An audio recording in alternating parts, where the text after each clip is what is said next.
Hi, welcome to my particle show, Kavindu Particle Times. Today is the final episode of season 4. And today, before starting the show, I want to hit the like button and subscribe to my show. Today it's about end of era. This is the end of the Trump presidency as we look back and look forward what the country has to endure, what country endured, and what the United States will have to look forward to. Now let's start. President Trump began his presidential campaign walking down an elevator. From that moment onwards, the civil unrests, racism, white supremacy was on the rise the moment he came down from stairs. It was almost like a dual reaction. Before that, we had President Obama, which was a much different environment. However, he had promises, infrastructure development, and major promises, infrastructure and taxes and etc. Healthcare, of course, we talk about those. But one of the most contrasting things that began was American chaos, which he talked about from the start. And at end of the day, there was American chaos in his end of his term. And he also has the record. He also said that people loves him.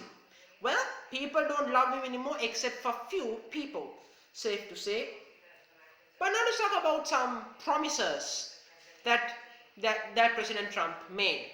One of the major was that he was going to build new airports, new roads, and major infrastructure development. Now, none of those happened as Donald Trump put tremendously, completely stupid proposals which did not make sense, and they did not make sense at all as they didn't pass through Senate or anywhere. As a result, that didn't happen. He promised on healthcare. He will replace Obamacare, and he still hasn't replaced Obamacare as he leaves the White House. He has not. And he said a country will be safe and secure. No, there have been more hate crime in the United States than it's ever been, up more than 20%. And that just shows you one of the many promises. Of course, one of the few promises he did say he almost managed to keep was the border wall. I'm not so sure the border wall will be built by the time in 24 hours from now as he leaves. But it's safe to say this. 90% of all of his promises were not certainly met. And his presidency was filled with controversy. Racist remarks on Mexicans, calling them rapists and murderers. And that's not how you start a presidency. You must respect other cultures and communities. And President Trump definitely did not respect other communities except himself and his family. It's safe to assume all that. Of course, if it was all fine, if he was a good leader overseas, his foreign affairs or etc. Nope, he didn't.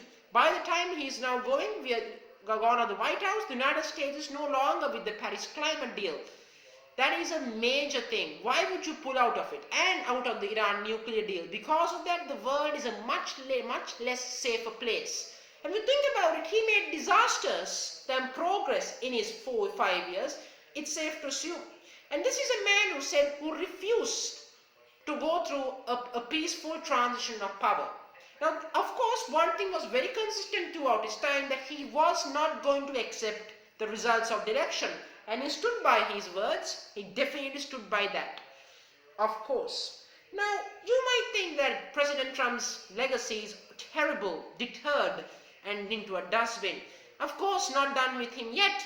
Of course, he's impeached twice. First ever American president in the history to be impeached twice. I guess he's more disliked than anyone else in the history of the United States. But of course, there's a fraction who loves him. They will always support him. And I tell those people, please, get your head straight. He's now gone. Let it go. Now, let's talk about the future for the United States. The future will be under Joe Biden. Now, it's safe to say Joe Biden is a much better president. Million times better, I would assume. I mean, he's much better. Now, foreign policy will be back to normalcy under him, as the United States will join the Paris climate deal once again. Once again, the United States will work with its global allies, as they should. Thank goodness. And the reputation the United States having in the international community could be restored once again under Joe Biden. And the situation in the United States, of course, it's not much though. Unlike in the international scenario, in the United States, the country is more divisive and more separated against each other than the Civil War, safe to assume. And the Capitol attack showcases these people who came to the Capitol were not Trump supporters. They were terrorists, and it's very distinctly obvious and clear. If they are patriots, they would respect their capital. They would respect the chair Mike Pence sat. They would respect Nancy Pelosi, but they didn't. That's what makes them lack of patriots, more terrorists. And of course, Fox News will often say they were patriots. Let me tell you, patriots don't do what they did. They threatened to kill people. Of course, 5 people died. And it's sad what happened. And of course, as everything was happening, according to reports, President Trump was enjoying the moment in front of his TV. This shows a man who had no sense of care. Now, Joe Biden wants to unify the nation, as many expectation is that he will put a speech in his inauguration that will talk about unification of the United States. I'm not so sure it's a viable speech, but certainly Joe Biden is trying to bring positivity in the United States. Joe Biden is looking forward to bring eco-friendliness and eco-friendly economy, sustainability. And of course, that has to be very much part of his plan, because the world needs eco-friendliness and fast. And one of the factors he has to deal with is a crumbling economy, which is a major problem for Joe Biden, must be considered, that has to be fixed. And another factor, the coronavirus. Nearly 400,000 people have died.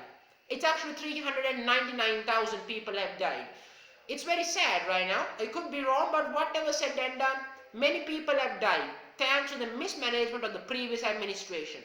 Because of that, Joe Biden has tremendous amount of challenges he has to deal with, and let's hope he can overcome those challenges. And of course, Senate is also busy on the fact. Now, Joe Biden has a challenge. Can he put his agenda through Senate in a time when the former president's impeachment trial will also go on? We will see. But Mitch McConnell certainly should do that. They did those things for Donald Trump, then they should do that for Joe Biden. As I said these things, you might think this is an impossible task for Joe Biden, you might say. Unifying the nation, helping the economy, going through the COVID-19 pandemic, recovering through. But if there's one man who can do this, that's definitely Joe Biden.